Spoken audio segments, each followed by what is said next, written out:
Isang mapagpalang araw mga kagimat. Ito na naman si Loy Agimat Itito at mayroon na naman ipapakita sa inyo mga kagimat na aking hawak na kakaibang bato o mutya ng kalikasan mga kagimat. At sa hindi muna ako mag-umpisa, maraming salamat sa mga walang sawang nakasubaybay sa aking munting channel, and big shout out na lang sa lahat-lahat.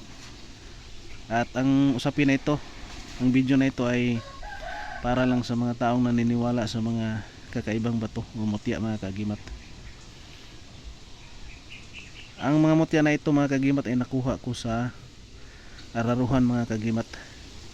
Ito ay mga uri ng bato umong puti na maliit mga kagimat. Yan siya. Ito ay nakuha sa Araruhan mga kagimat. Yan, doon sa bundok mga kagimat.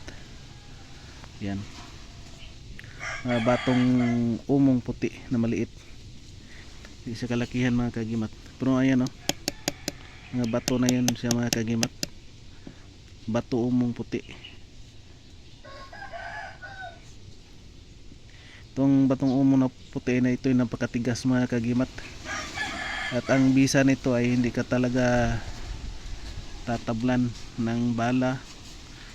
Sinasabi ng mga matatanda na ito ay nagbibigay ng kabal mga kagimat, kunat at lihis bala na din mga kagimat, o lihis sa anumang mga bagay mga kagimat na ikahamak ng may tangan nito mga kagimat. Ang bato umo, ang bato umo mga kagimat ay napakahirap hanapin mga kagimat, kasi hindi ito basta-basta nagpapakita mga kagimat, maliban na sa mga biniyaan ng kalikasan mga kagimat.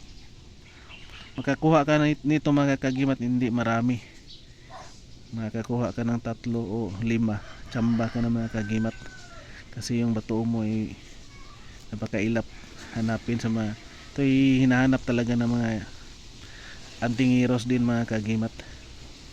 Yung bato mo, mga bato mo, mayroon din mga bato mo na itim mga kagimat, mayroong puti at bulik mga kagimat, pero yung nakuha ko mga kagimat, bato umo na puti na maliit, hindi siya gaano kalakihan mga kagimat, maliliit lang yan mga kagimat, at maganda yung size niya mga kagimat kasi maliliit lang sila.